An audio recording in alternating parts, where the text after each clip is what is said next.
All right, so we are on live now.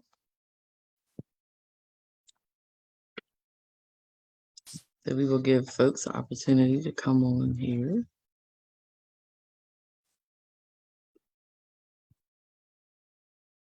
And join us.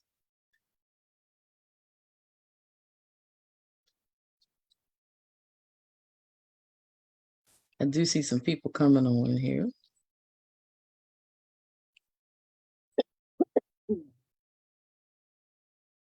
Yep, have some folks. So we will get started. All right.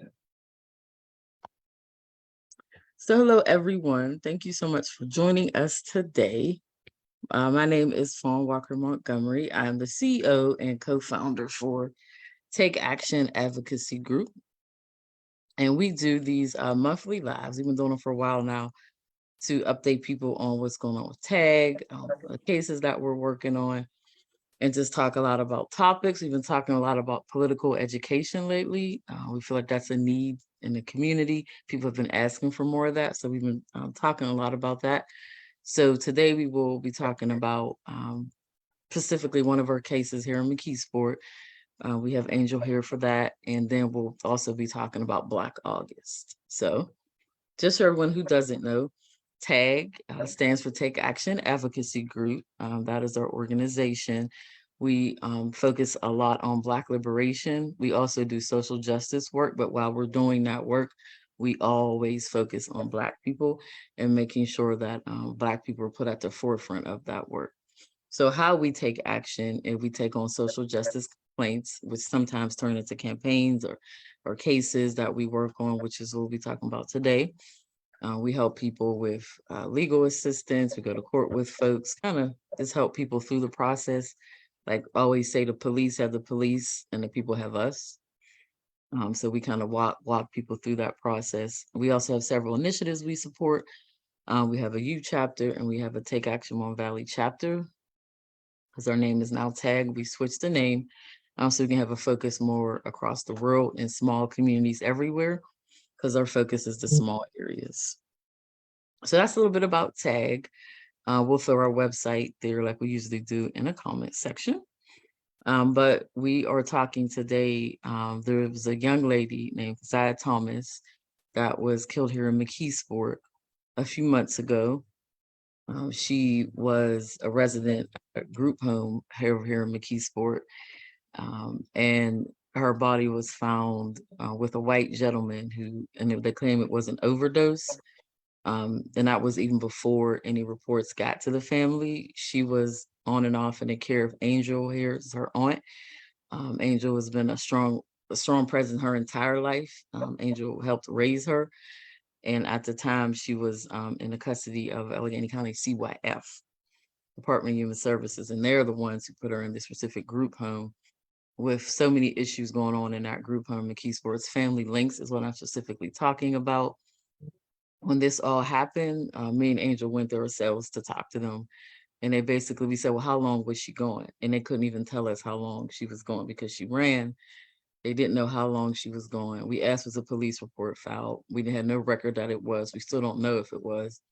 Now, they did shut the facility down, which is what we wanted to happen, but they just moved it somewhere else. So it's no longer in McKeesport. It was back the next day. It was back. So now they opened it back up. So, and they've done that in the past. Like people will say stuff, they shut it down for a while, then they open it right back up. And there's all kind of mess going on down at this facility where they're just not watching girls. And she ran and she ended up with a white man. And the police are saying it was an overdose, but they let him go. They didn't question him.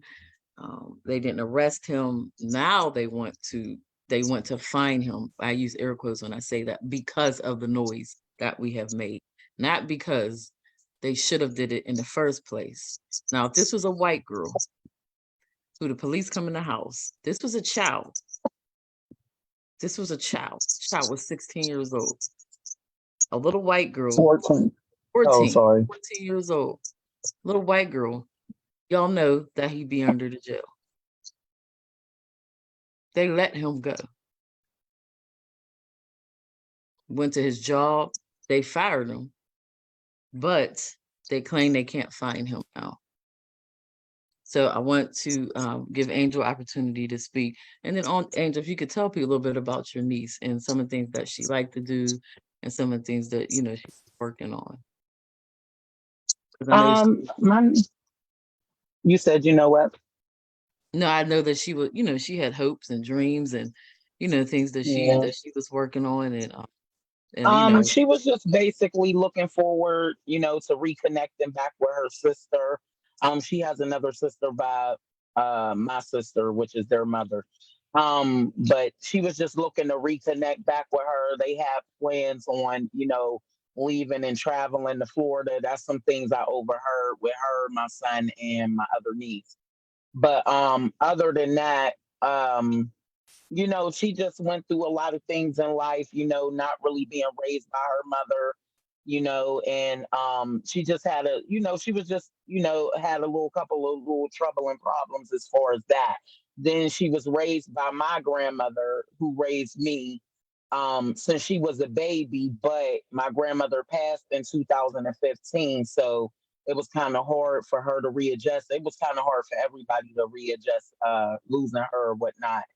But other than that, my niece, I don't feel like she was AWOL or they couldn't find her at all because she was on a bracelet while she was with them. So they could have found her just like they found her dead inside his house with the bracelet on. So, we're just trying to figure out like how did y'all jump to like before they had an autopsy or toxicology report or whatever. Um, they told my family that she had died or she died of an overdose, etc. So my thing is, my niece OD'd or she was kidnapped for a month and a half. When they found her, she OD'd. They took her to the hospital and then they let her back out, which would have been 2 days before she died. So she supposedly OD'd.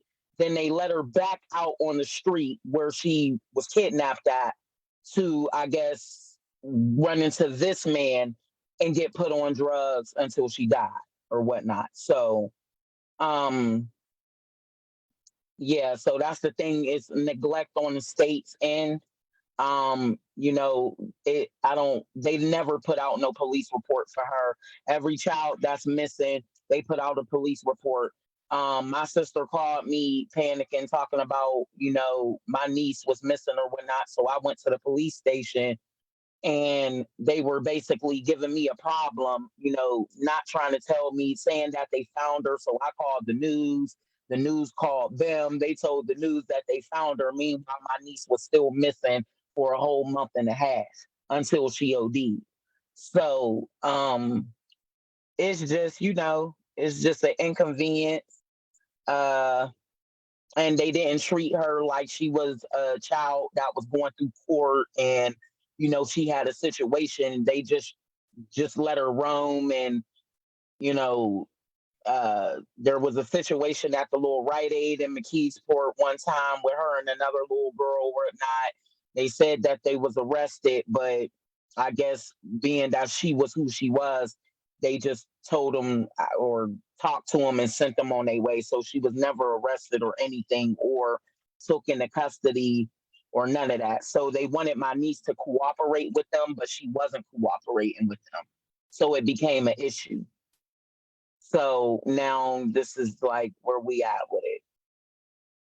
hmm and why would she, cooperate with them? She's in a facility supposed to be under the care of Allegheny County CYF, and she's Yeah, asking for help. And because when I went down there, they were like, "Oh, well, these girls are on and off drugs." I'm like, "These are children for one. Let's start right, there. They're kids. Like right. these are babies. These are children, and I don't care what they're going through. I don't care if they're here or not. They still deserve the same amount of care you would give a white kid or you would give a kid that you feel like isn't a bad kid. Whatever the hell, they still deserve that. And if you're telling me that 14-year-old girls are on hard drugs, what the hell are you doing about it? Yeah, You're in a whole yeah, facility where you're supposed to be addressing these things, and then you have CYF who's supposed to be the caseworker. I had one girl tell me she couldn't even get the caseworker to call her back. There's so many people that drop the ball here on Yeah. your niece. So just, to let people know, why she was even in her situation. There was a situation where I caught my niece smoking weed. And of course, me as the disciplinary aunt, it got a little physical or whatever the case may be when I caught her. And she ended up lying to them and saying that I pistol whipped her. Mm-hmm. So they removed her out of my house. They had the pistol this whole time. I was found not guilty of it. But my thing is, they took so long and letting this linger on to try to get her to cooperate, and when it just they lingered it on for no reason. So I truthfully deep down, and not only that, the guy that she was found in his house, that she died in his care, is a government informant. So with that being said, I don't believe that they can't find the man. I believe that the little Police. organized thing they got going on right now, they can't Police. risk him, telling everything and messing up their little investigation that they've been having going on in McKeesport. Mm-hmm. So I believe that they got rid of the guy. Um, and yeah, that's just what it is. So they went ahead, they proceeded to court after my niece passed away and everything. They wouldn't let us talk about how she died, what she died from in court. No, nothing. It was just seeming like they just wanted to. I don't know what they were like. I don't know. You know what I mean? So it just seemed like they were pushing for something, and the only way they could get it is Mm-hmm. if she was dead. So Mm-hmm. Mm-hmm. that's just what it is. Like, And just to catch everybody else up, Angel is a freedom fighter. She's been out in the streets for a while advocating, and we do feel like they attempted to use her niece against her. yeah, Because when all that happened, they had to remove her niece. Had her niece yeah, stayed with her, then I don't think we would be having this conversation today. So nope, that's what she means by couldn't even bring it up in court because they didn't want her to right, bring it up in court. So we do feel like they tried to weaponize the system against her because she is so vocal. But that yeah. hasn't And stopped her. Go ahead. Fawn and another friend, a couple people was at court this whole time from the beginning to the end. So this ain't like no assuming or just Right. what I believe. This is what's going on. Yeah. And my niece was fighting investigators. You know what I'm saying? That's what they're calling and telling me. So they couldn't handle her. You know what I mean? Hmm. And I really feel like if this was a 14-year-old child that just OD'd, she should have been inside some type of like something like in a Yeah. lockdown. I don't know. You know what I mean? Like we're like, Right. A lockdown facility. Yeah. yeah, something. Something. Um, but they never told us. They called me and told me my niece was dead. I found out from my family, of course, because they're trying to figure out. Like, I guess they're trying to figure out, what's going on, and yeah, so that's how I found out. And like I, raised hell to them because they were calling them before, like I said, the autopsy telling them she OD. But how would you know? You know what I'm saying? But I guess in order for them to know she OD'd and what she OD'd on, he had to administer the drugs. So if he gave her the drugs, it should have been manslaughter. Right. It shouldn't have been no, he got questioned, he was released, they had his phone. Now I pulled up one night and sat outside the house or whatever, trying to figure something out. And I seen the detectives pull up. They was giving them his phone. They told me to leave. I left. After that, the news, I went to the Dollar General. They told me that it could be intimidating a witness or whatever the case may be. So I ended up leaving and letting the news handle it. So the Yeah. news went there. He was working there at first, but then once they, started getting more information from the streets and tried to go back and press him, he was not there no more. And now they can't find him. So, Right. um, yeah. Yeah. So that's kind of where we are now to update, everyone else. This is a child, and she was murdered. She was let down by the system. There are a lot of blood on a lot of people's hands, and the Department of Human Services, Allegheny County CYF. We are looking for an attorney, a civil lawyer, to help the family move forward with that piece. We also need people to help us in this fight. We've had a blog up for a few months where we're asking people to call CYF, to call the police, the Allegheny County Police and the McKeesport Police, and demand he be arrested. At least get an investigation. You know what I mean? Right. Like something. You know what I Well, mean? they claim it's Um, ongoing. That's what they told us. The investigation was ongoing, but they still have not located, or they claim to us they haven't located this man. They haven't located him to arrest him. So we need people to make exactly. make noise, and specifically in the Mon Valley area. I know I've been getting on y'all for a while over here, but listen, nothing is gonna get done if we just remain quiet. These are children. This is a young black 14-year-old child. She is dead. She is no longer here. And this happened in McKeesport. What the hell is going on? We have to speak up. We have to support this family. Angel has been doing this for years. She raised that child. She's been fighting for that child when she was here and when she should be commended for that, for one. And we need to support this family through this. So we need attorneys and we need people to get involved when we put these things out. We need people to call the McKeesport Police, call the Allegheny County Police, and call CYF. Someone needs to answer for this child's death. And I don't want to hear the fact that she ran away or she was in I don't give a damn about any of that. That First don't of even all, that matter. goes to family link because of my niece passing away. We now found out some girls is up in there possibly being sex trafficked and all Yep. types of stuff up the family link. You know what I'm saying? Staff then came forward talking from 10 years ago, talking about this has been going on for years. Drugs been sold inside of family links Yep. to the girls. Like, I mean, really?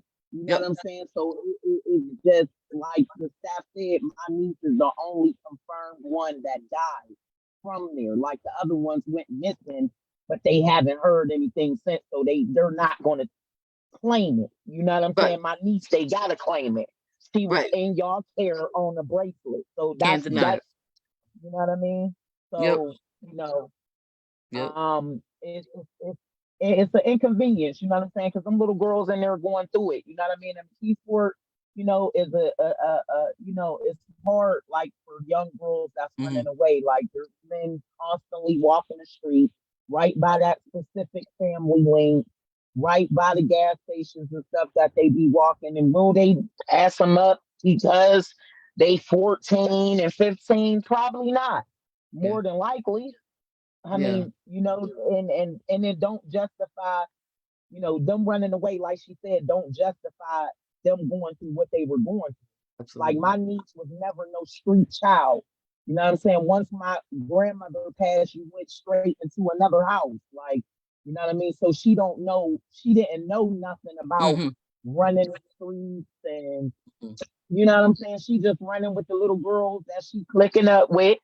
And that's what they all do. They click up and they become best friends in there or whatever, And another thing I don't like about that family links is that they sneakily register the business as a group home. I mean, not a group home, but a shelter Okay. instead of a group home. So that means that when they registered it as a shelter, them little girls can go as they please, come as they please, even though it's supposed to have an age limit and they're supposed to be in there because they're removed from their family. If you got to register like a shelter, anybody should be able to come in. Right. Right. So that's the thing.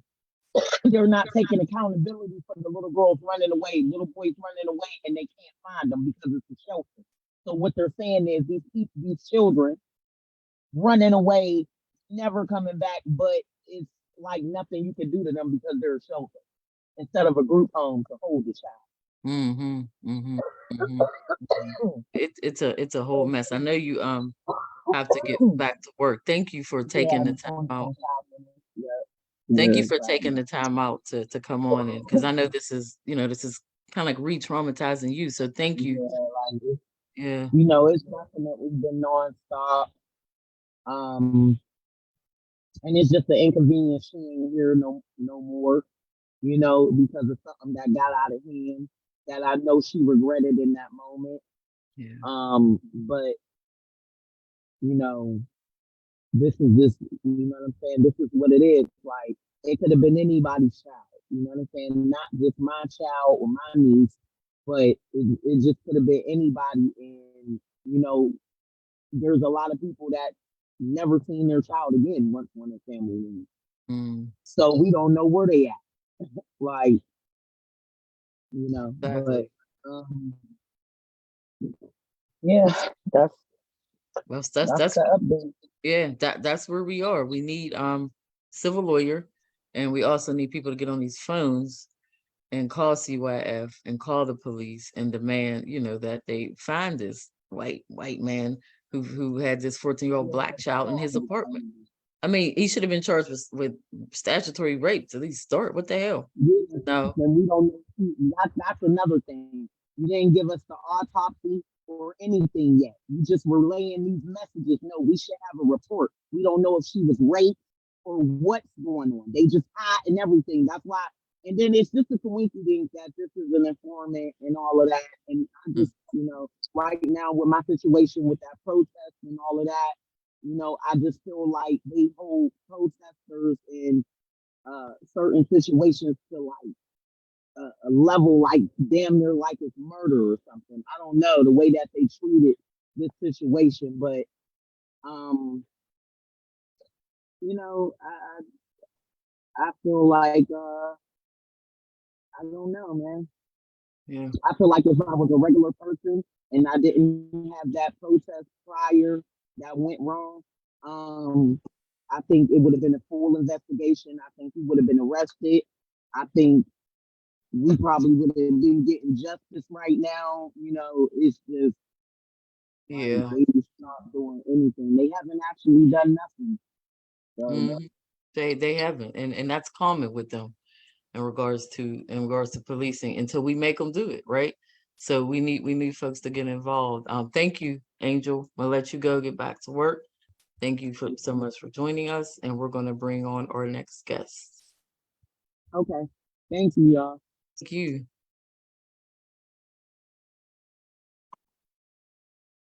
All right. So you all, we need folks to step up here and really get involved for this family. This happened months ago, actually. We've been hitting it for a while now. So this is not it's not new information. It's just us giving you all an update. We also have a new case on our website for Miss Tina Jones. Her daughter was in Western Psych, and her daughter told her she was sexually assaulted, and she told the police. She told the mayor of Pittsburgh. She's talked to everybody she could possibly talk to. The police are saying that they're unsure if they believe her, basically because she was in a facility. So they're investigating now. I use a lot of loose air quotes when I say that. The mother herself reached out to Internal Affairs, and then they're looking into it now. So that's on our website as well. We need folk to get involved. We do a lot of particular or social justice complaints turn into cases because these are the families who don't have videos. These are the families who people don't traditionally believe because it's not on video, right? It's not caught on tape. So those are the families that we work with. A lot of people that we're helping just navigate the system and really teach them how to advocate for themselves. Because we believe advocacy and organizing is our superpower, making sure that we get out there and advocate for ourselves. So I want to bring on Devontae to come on here and talk about Black August. Hello. So you got to unmute yourself. You're muted. What up, though, family? Thank you so much for joining us. So go ahead and tell folk a little bit about yourself and why back and all that. Then we'll get into it. Yeah, most definitely. So peace. Again, thank you, Fawn, for this opportunity to be here and share some space with you and take a dive into Black August. As mentioned, my name is Devontae Orte. Pronouns are he, him, his, Orte, and I have the distinguished pleasure of serving the Young Voices Action Collective, or the YVAC Fund, as the principal and founder. YVAC is a national Black youth-led organization fighting for and supporting Black and brown youth across the country in low-income communities. We make sure that they have a platform to create the change that they want to see and tell their own stories, while making sure that they have access to basic needs. And what this came out of is like an anti-exploitative and anti-transactional framework that doesn't exploit young people's stories and exploit young people's experiences, while not giving exploited at all, and while also focusing on, like, we want to make sure that they have what they need to create their own change, while making sure those same issues, like if we're talking about food insecurity and we're knocking doors talking to folks about food insecurity, we want to make sure that they have access to sustainable food resources, or have access to food in the now. And so, yeah, so that's a little bit about our work. We do our work through a restorative justice and trauma-informed lens. And yeah, we just a group of badass Black folks doing the work that needs to be done in our own perspective and in our own pace and in our own fashion. And again, I'm so grateful to be here. Awesome. Thank you so much for all the work you do and all the work you put in. And thank you for coming over to the Mon Valley. I think everybody knows now that that is like my middle name. And I'm always yelling for folk to like, come on over here. And you all actually did it. And you come over here and you do the work. I appreciate that from the bottom of my heart, because you've seen the need. You're not even, originally from here. And you Yeah. came here to the Allegheny County area, but you've seen the need was most needed over in this area. So I thank you all. They do great work. They do hood to hood. We've done that with them. Sometimes they're giving out food, and that's that true abolition work, really going through it and making sure that we have the resource to actually take care of ourselves. So I appreciate you all so much. So we're going to talk about Black August today. So a lot of people don't know what Black August is. It's really a month to celebrate the freedom fighters in the movement for Black liberation, but also to really highlight our political prisoners. A lot of things happen in August that I think people don't, recognize. Like, why are we just focused on August? That's when the march, some marches took place. That's when the rebellion took place with slavery. So there's all these things that take place in August. And it actually started with Black Panther George Jackson. He was in San Quentin prison, and he killed a prison guard. And after that, and his younger brother, Peter Jackson, died at 17, of course, from a cop as well. So they call that the Courthouse Slave Rebellion. So that kind of started, I guess you would call Black August. A lot of people don't understand that. I think they kind of missed over the piece of where it really kind of started was with Black Panther George Jackson. He was assassinated by a prison guard in San Quentin, California. Now, of course, the details around his death still remain disputed, but he was shot by a prison guard. And then a year prior, his younger brother died at 17 from a gunshot wound. So there's all these things that kind of took place, and that's where things kind of started with Black August. So we highlight our political prisoners, and we still have a lot of political prisoners in jail from the Black Panther Party and from the whole 70s movement that a lot of people don't, they don't really highlight or really talk about. So when I think of Black August, I think a lot about our ancestors and the things that they had to go through. And it inspires and encourages me to kind of keep going in this struggle for liberation, and to just be open to struggle with other people. And the way people celebrate Black August is traditionally to go into study, to go into fasting, or they'll go into fighting, right? They may say, we're going to take on this campaign this month. We're going to go do a march. We're going to go do an action. A lot of people do different things. I'm just going to show you all some books that I'm reading. Let me grab them. Some things that I'm kind of doing for Black August. So this book here is Rest is Resistance. It is an amazing book. It's by Trisha Hershey. And she talks a lot about rest and Black joy, and making sure that we don't die to capitalism. With this mentality of working ourselves to death, hustling, you know, you got to chase that bag and all that other shit. So, you know, that'll kill you. Chasing capitalism. So this book changed my life. Rest is Resistance. There's another book I'm reading, the Abolitionist Handbook. This is by Patrice, I'm sorry. So this is another book that I'm reading. Our organization is abolitionist organization, meaning that we believe that the system is ruined and should be torn down and built up back with the people. So this is the Abolitionist Handbook, and then this is a book by Angela Davis. Freedom is a Constant Struggle, Ferguson, Palestine, and Foundations of a Movement. And the fourth was done by Cornel West. So these are three books that I'm kind of reading and study. And I do some painting. I painted something as well. It says Black Women Are Dope because we are. So these are just some things that I've kind of been doing for Black August.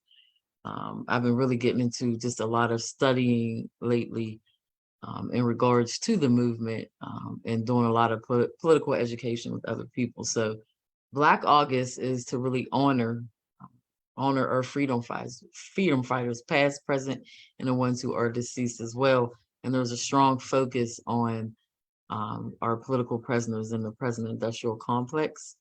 A lot of people also don't talk about the females, like the women political prisoners, because there are a lot of us as well. There's the Move 9. Have you ever heard of that, of the Monte, the Move 9? Okay, you haven't heard of that.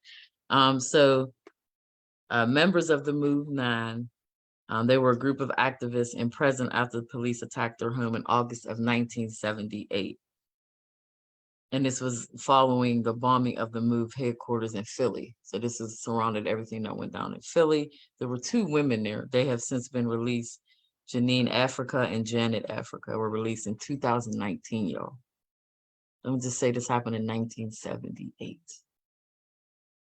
And they were just released in 2019. And the other 7 died in jail. So that's the Move 9.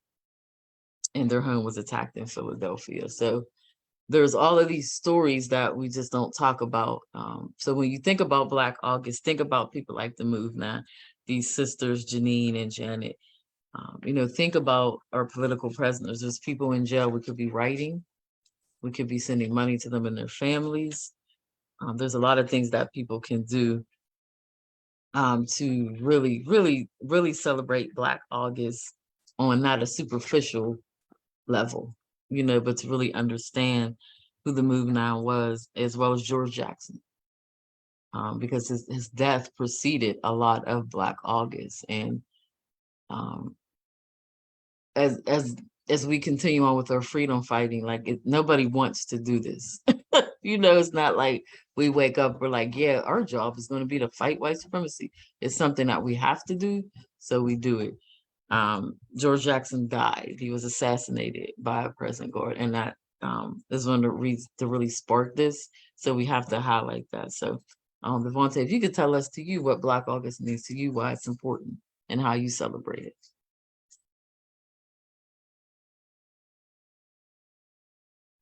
Yeah, so just like reaffirming and highlighting what you said, it's a dedicated time to be not associated with Black History Month. Oh, yeah, it's a dedicated time to be not associated with Black History Month. Completely different. I think one tokenizes the other.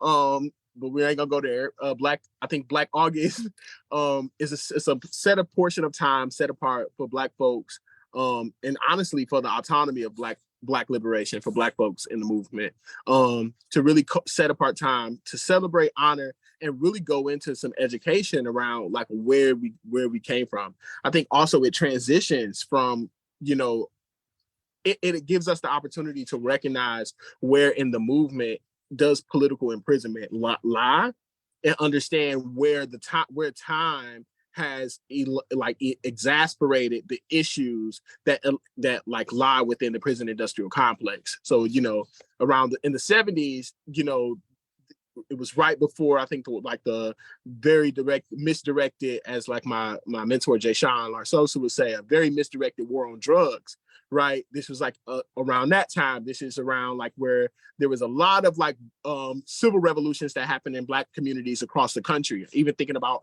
Earl, Arkansas in the 70s and 80s, where now Jalen Smith, the youngest Black elected mayor at 18 is. And around the 70s and the 80s, there was a big pull to push not even just young folks, but majority of the folks that was on the ground in that time were young people leading the movement, leading the face on the face of this movement, right? Parents back in that time, we even have memoirs of parents writing to their lost loved ones to the movement, talking about how they wish they could have been out in the field, but they were working, like getting the bag, going after capitalism, right? This is a reality for generations times of young people and their investment into the movement for a reality that we want to see obtainable now, right? And so that came with a lot of sacrifices, but it also came with a lot of loss. And so for this month, and it's not only personally for me, but also for YVAC, what we kind of honed down is, what is it in August, or what is it about August that we want to prioritize for our movement and for the movement that we're sustaining and the movements across the country that we're hoping to build capacity for. And so the primary thing that our team does in August, and intentionally, is rest. It's rest. Another form of political imprisonment is like the inability to dream, the inability to rest, and the inability to tinker. I'm going to also plug my Be Me sister Shantara, who created this amazing slogan. Black people don't have tinker time.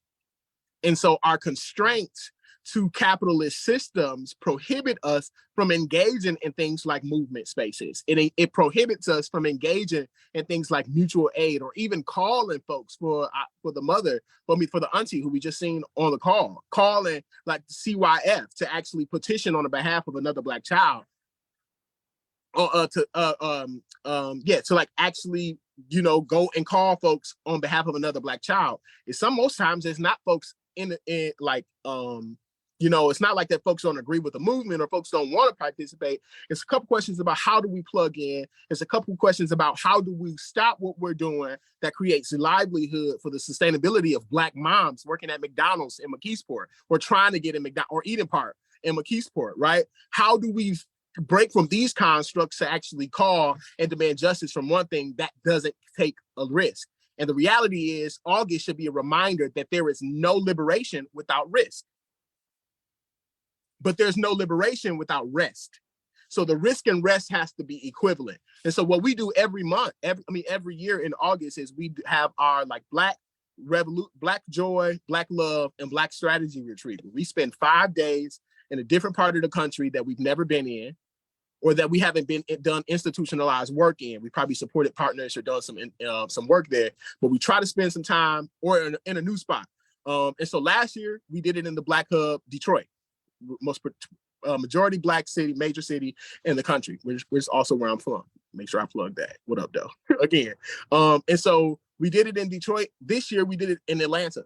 And we did massages, and we did facials, and we went to the King Center. We took young people from all of our chapters, majority of Detroit, and we brought them together to actually have a cohesive learning, healing, and resting experience where we can sit and rest. Like, rest is a form of resistance because you're resisting the urge to engage in capitalism. So I want to pause there and say, like, the reminders overall is to rest and understand what risk had to take place. Resistance is rest. Yeah, what rest had to take place in order for the things that we have, even now, the forms of liberation, or the pieces or glimpses, or little sips of liberation that we've been able to obtain or taste thus far, has only been able to be achieved through resistance, risk, and rest. Black folks had to say, not today. Black folks had to say, I won't make that call today. Black folks had to say, I won't go outside during, like, literally young people and seasoned organizers during the George Floyd revolution decided to stay home because they knew, right? When it first started happening, because they knew. And so we understand, like, if there's anything I want to prioritize, especially for like any young folks who like may come across this, is like, rest is revolutionary. It is equally important. And I would invest in building habits of rest first before building habits of resistance. Because if not, you'll be burned out, and you did the job for the system for them. Right, right, absolutely. You brought up so many good points there. Especially the piece around rest. It is so important to rest, especially when you're doing movement work. But just as a Black person in general, because white supremacy wants us to die fighting it. I know some people who have died fighting white supremacy, and that's what they want. They want to constantly keep us going and constantly keep us going, but we have to fight back through that with rest. We always say organize, mobilize, rest, repeat. Organize, mobilize, rest, repeat. That's a saying that that I've coined and I've been saying for years now. But you have to rest and come back. Don't give up. And a lot of times, the most important kind of rest that you can have is in your mind.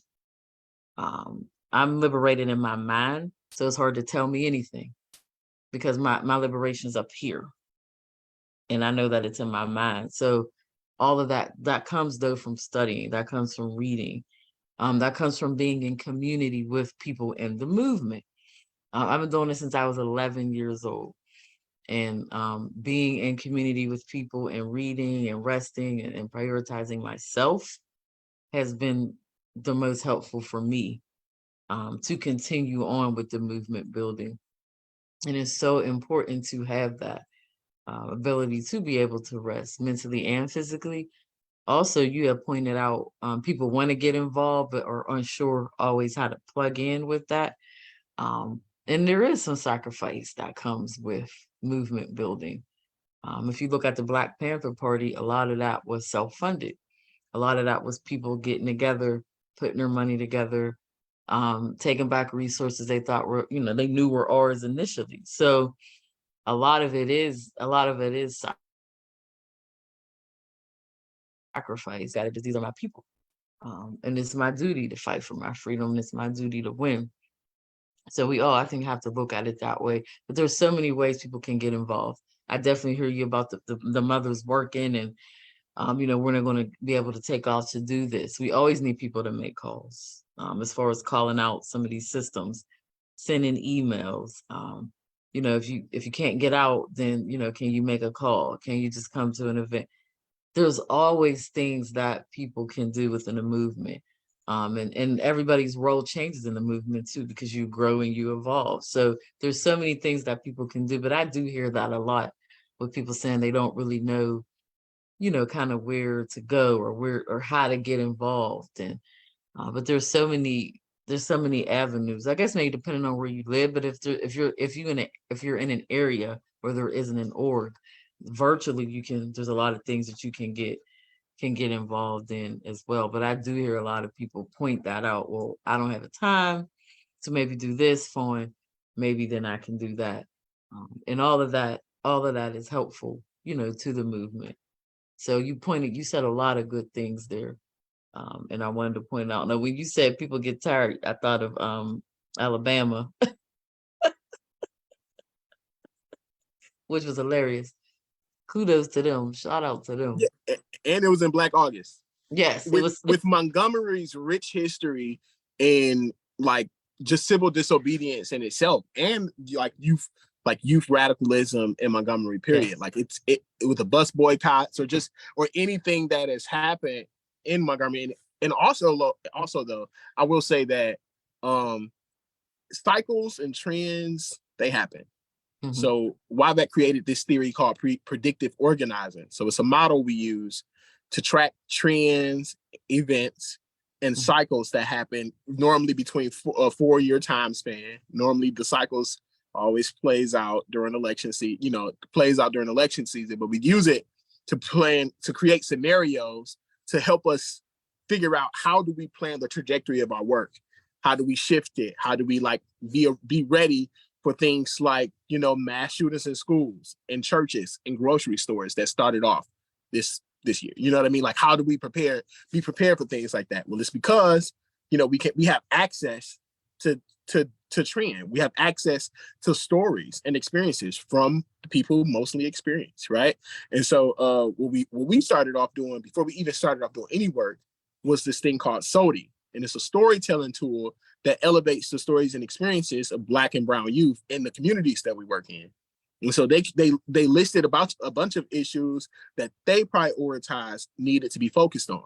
And then through that, we worked with them and did some like, empowerment and like storytelling training and professional development or leadership development, should I say, and then help them to tell their own stories on platforms like school board forums or whatever. I said that all to say, in this time span, like we with the state of the young and like the trends and cycles that happen regularly, like there's never, like Black bodies don't stop dropping.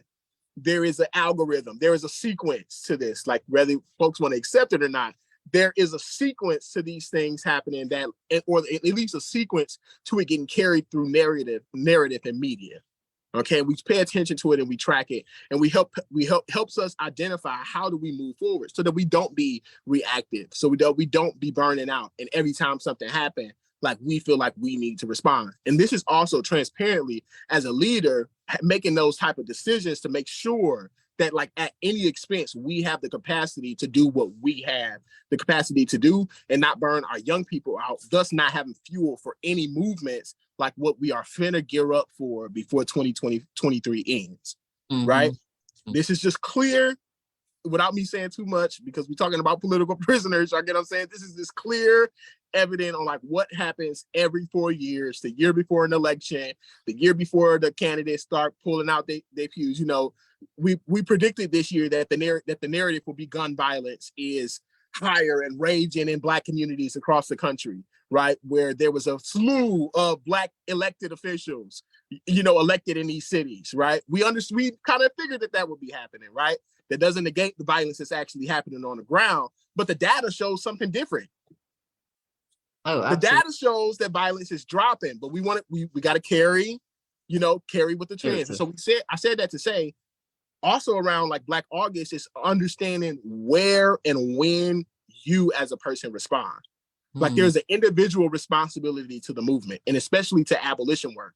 Like abolition work starts internally of deconstructing conditioned thinking through your engagement through capital practices, even school, right? So like it starts there, and then it starts to how do we change that in the community west. There's a lot of work that individuals need to do, literally Black folks around the country need to do to deconstruct the way that we have been conditioned to think around these systems we engage in, whether it's education, whether it's housing, or whether it's how we consider what keeps us safe. These things must be identified. And honestly, we will not get anywhere until we identify those changes through the lenses of how we want young people to engage with them. Because at this point, we're even thinking about affirmative action. Yeah. We are fighting to sustain things that was the dreams of people who didn't have access to them in the last 40 years. Ignoring the reality of experiences that young folks and everyday Black people are experiencing right now, right? So affirmative action before, and I'm kind of like hitting a couple points here because it all connects. Even when we talk about intersectionality, there is an intentional focus on like we have to shift from being reactionary to proactive. Like this system is so well oiled and so well organized. Any single blow becomes a distraction to it. We trying to make dents. We trying to like break it. You get what I'm saying? Like it's like there is individual work. So like that comes with like farm when you're going around to these different institutions, even outside of TAAG, and you're going to like doing political education.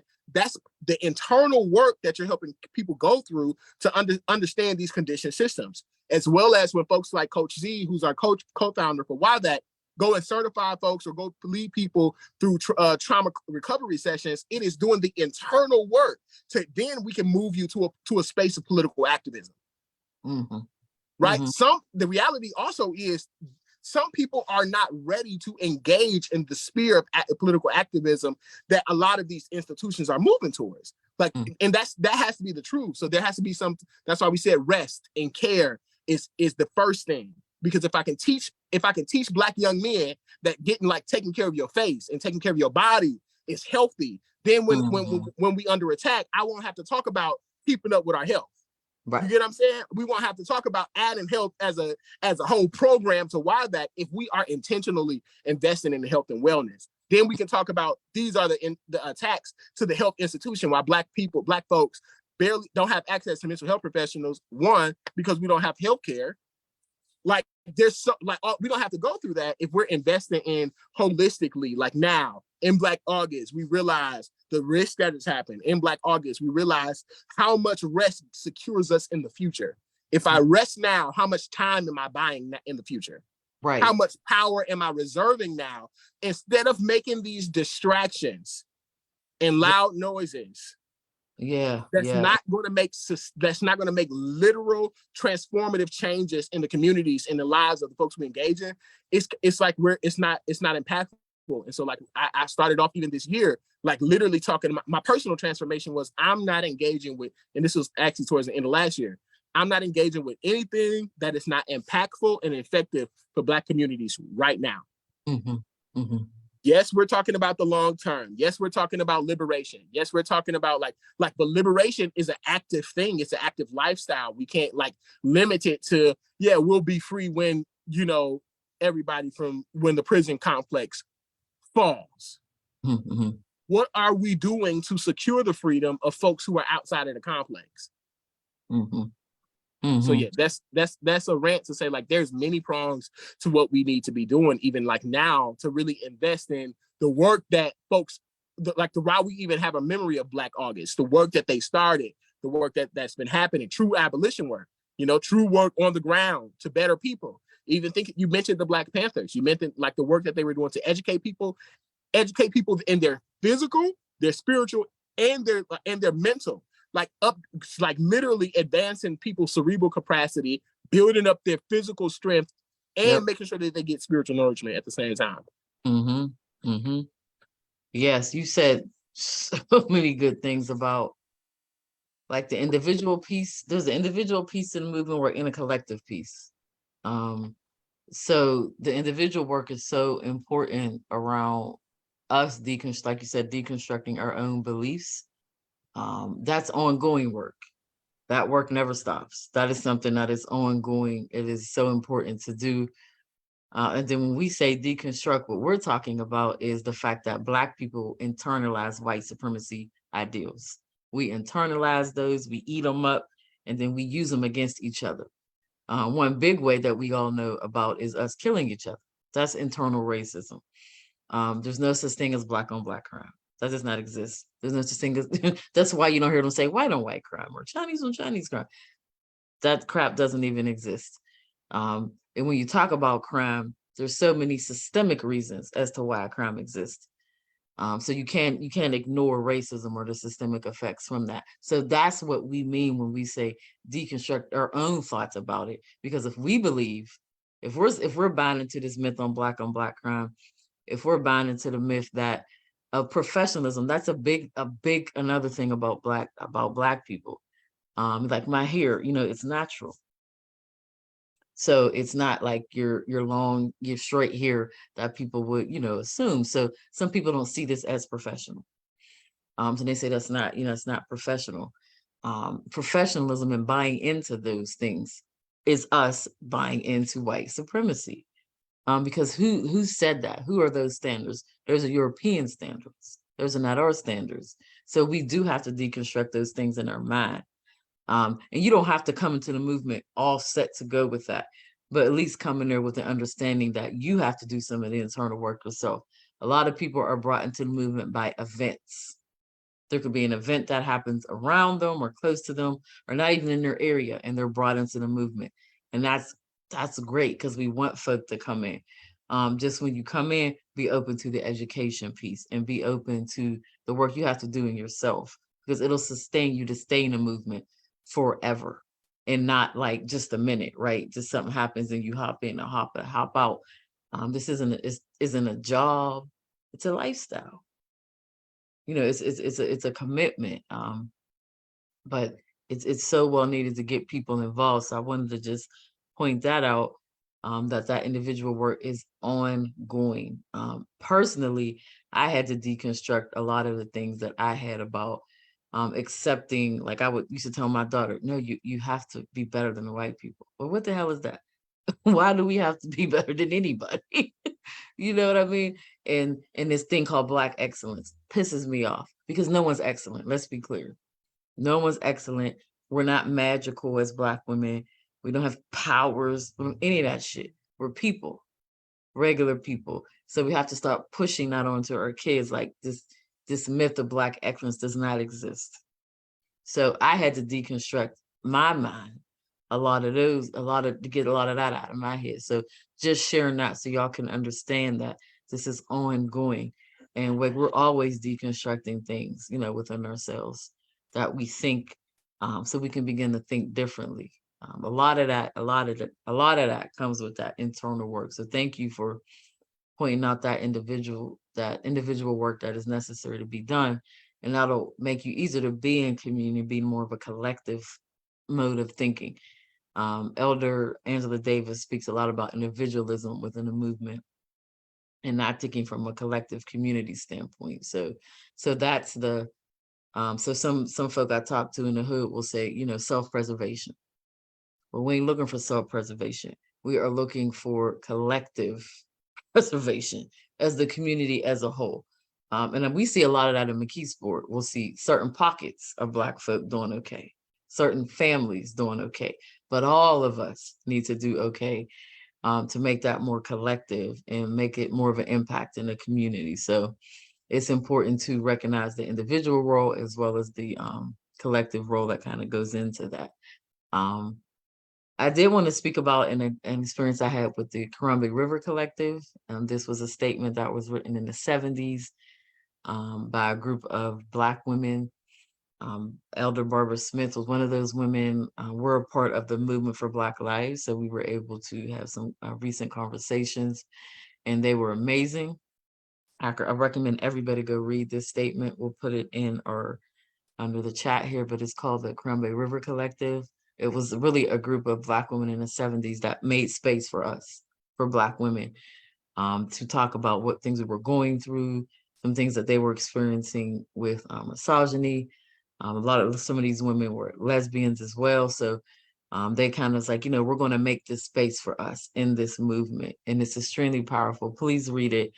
If you have opportunity to sit down and talk to your elders, do that. I can't tell you what that meant for me to be able to have that experience for all of us to just hear from her directly. So make sure that you're listening to your elders, that you're reading, and that you're studying.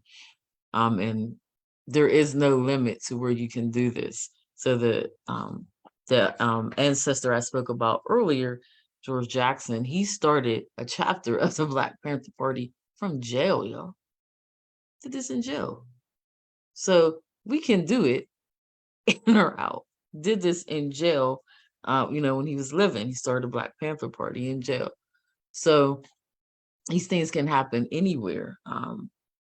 We just have to recognize and connect with the power of our ancestors that is literally in here.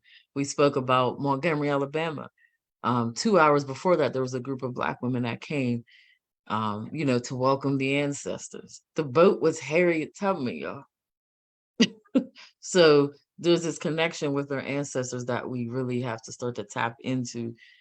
People always tell me this, well, Fawn, I don't know how you do it. I don't know how I do it either. I feel like the ancestors are speaking through me when I do that.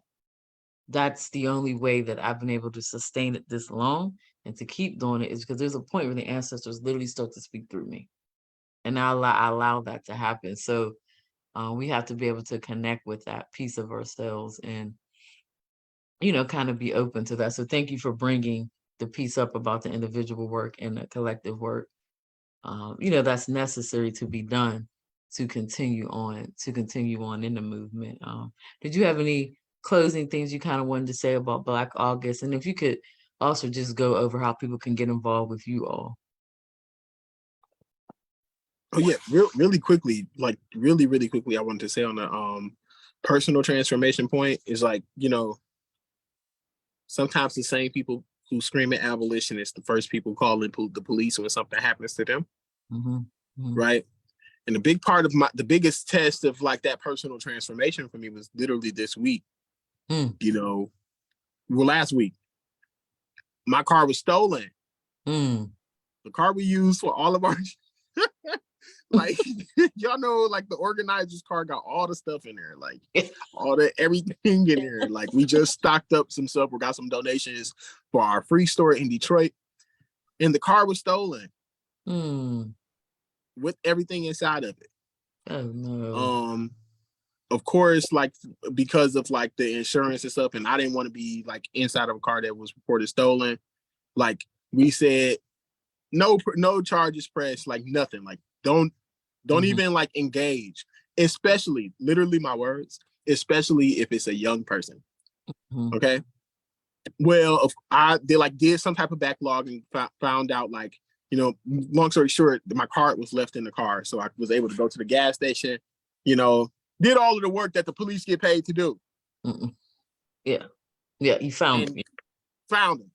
Like, and actually I didn't find him. This is the power of like first of all, this is the power of God, because God literally said, you know, gave the instruction, do not, like this, he was affirming this was a test to prove how much we do not need this institution that is a multi-billion-dollar institution, right? And we in a city like Detroit, there's no way how many people they stop daily.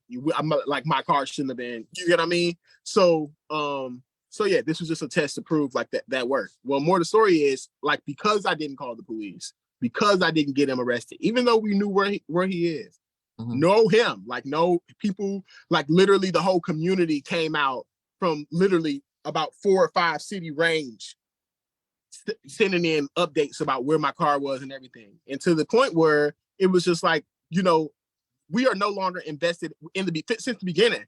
We are no longer, we're not invested in the car. This is a young person. Once we figured I was a young person, like once we figured there was a black and a young person, of course, it was like, this person needs care, this person needs support. Like, we need to figure out, how do we do those things? More of the story is that same night, less than 24 hours, my car was returned 5 minutes from the place it was taken from. No damage, nothing to it. Of course, the mutual aid supplies was out because over the duration of him having the car, we even sent him gas money to go get him and his friends, him and his sister, some food, and take the mutual aid that's in the car to his family. He brought it back with no damage, no nothing. This is like the power of community. This is an investment. This is literally like the evidence that community work, community safety work. And when we build tangible and real relationships with individuals in the community outside of election cycles, when we build real relationships, they gonna have your back. So I almost put up the middle of it. F the system, F the political prisoner system. Like I have a hood behind me. Like I have a system that we created behind supporting whatever we need. So like, even when the opposition comes, speaking of Black August, if you invest in community and invest in taking care of y'all, you will receive that. Like the Bible says, y'all know I'm a big church kid, big God guy. God did, hashtag God did. Yeah, so like the Bible tells us, like, we reap what we sow. If you are sowing like investment in your community and safety in your community, not policing, but investing in safety in your community, whether that's like you, the person who's communicating, like the store down the street, when somebody steals from out of the store, they call on you because you have a relationship. Like even pinging folks, Lee Davis and the Greater Valley Community Coalition Against Violence. Even talking about some of these great disruptors in the community, if people were invested in actual safety and proactiveness instead of reactiveness, we won't have a place like Allegheny County holding young bodies. We wouldn't have that. So the investment is still in that personal transformation. Like, what are alternatives that you have in your hand to prevent you from being the reason why another person is being held up by a system that makes at least the bare minimum $40,000 per head per person in prison, when our schools get barely reach $10,000 per head in school. Barely. Yep. We like, if we're investing in health and care, if we're investing in food security, like if the stores actually start giving stuff out for free in these communities that they charging buku amount, like Get Go and all of these institutions that's charging crazy stuff in these McKeesport is a food desert. Yes, the whole Mon Valley is. but we continue, not we as like Yeah. folks in the movement, but the institutions and city itself continue not to invest in it. Yep. But you know what McKeesport does celebrate? We just hired a few more Black cops. Mm-hmm. Yeah. Yep. They So do. Yep. yeah, I'll say that's that. To like personal transformation and like real abolition comes with like Yes. like Community. yeah, like it disgusts me. It disgusts me how often we receive calls, how often we are like the brunt of people calling the police on shit that's nonviolent that involves young people. Like it is complete, it's negligence from the community, and it's from Black folks. You talked about it earlier, how Black folks can be perpetrators of white supremacy. Black people, I don't hold the thought process that Black people can be racist, while I do think that we can hold up the same morals that we have been conditioned to think. So if all we see is police, then that's all I have the ability to see in my reach. But there are literal people invested in these communities, especially the communities that we work in, to literally like disrupt that process. Like Take Action Advocacy Group literally has a hotline that people can call 24/7 to let them know about issues happening in the Mon Valley. Mm-hmm. Like it's an actual process. It's an actual institution that has been built outside of these institutions that literally rape us. Like just think about that. Think about even CYF, which is a policing institution, a state-sanctioned institution that also perpetrates harm. Their employment has a great number of Black employees. That's right. No talking shit. There's no good cop in a racist system. There's no good CYF agent in a system that attacks Black bodies and at birth. There's no good agent in a system that's corrupted. And so all that to say is deconstruct anything that we like, even healthcare. Plug in Jordan. Like y'all know anything about me, I'm gonna name drop everybody. So plug in Jordan Malloy from the Radical Youth Collective, who has a whole workshop on the health, on like literally your rights within the healthcare system and how you can engage, how you can like protect yourself and get free care, plus get paid to take care of our elderly. Like there's a resource there. There's a resource in the food security spaces for Take Action. Again, plugging them back again in the Mon Valley around the food security town halls that they're doing. There's work here to engage with. Most of this shit is pre-recorded. Go watch some from a year back. Right. Like, catch up. Like it's time to like really get in the field. 2024 is gonna be crazy, y'all. Like, and this is why we are investing right now. Even so, go to answer your question, YVAC. So again, founder and principal of YVAC, a Black youth-led organization fighting for young people across the country. We have a chapter in Detroit, Michigan, the Allegheny County. Specifically, our work is focused inside of the Mon Valley, supporting Take Action Advocacy Group and other organizations and building capacity for other youth organizers and youth organizations in the Pennsylvania state. And then we have our founding chapter in Huntsville, Alabama. Join and be a member. If you have a household of folks under 20, a household with anybody under the age of 25 in the house, then the whole household can sign up to be members or partners with YVAC. That gives y'all access to our mutual aid, which is direct cash assistance, opportunities for internships and employment, and also like engagement through all of our programs and also our certifications to be a trauma professional, to be able to a first aid responder, to be able to respond to stuff in your community so people don't have to call the police, or to be a restorative justice practitioner, to actually go into courts, whether it's with us or whether it's on your own, defending your family, to actually practice restorative justice inside of these spaces. So tap in with us through there. The requirements for membership is that you have to be a Black or brown folk person or family member within that age range, residing in or going to school in one of our chapters. And the only monetary commitment is $1 a month. And it's literally just something to help you have a physical representation to deconstruct your mind of you are sowing into the same pot that you receive from. Like our cash assistance is only for members unless it's through one of our seasons that we call rapid response. So every quarter or 3 quarters out of the year, we open up an application for people to individual groups or individuals or youth activists in the community to actually apply for funding or support through the YVAC fund. Mhm. And then lastly, you know, if you have an institution or if you have a business that want coaching on youth engagement or youth organizing or certification, want to certify your staff in trauma recovery or trauma informed care, or even come through with some of this political education and some of the theories that we create or help author, tap in with us. I would be sure to like drop the link. Info at yvac-pgh.org is the best email to get in contact with us.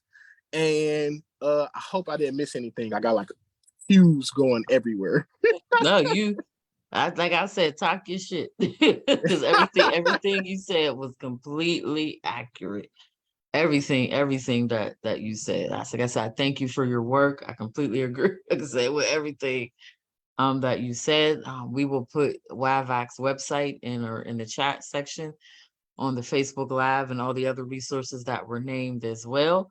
I think you all got a lot of good information today to really know what Black August is and how to maybe model that in your own personal life.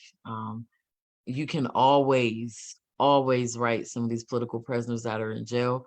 There's organizations like Get Free. We'll put their information in our chat section as well.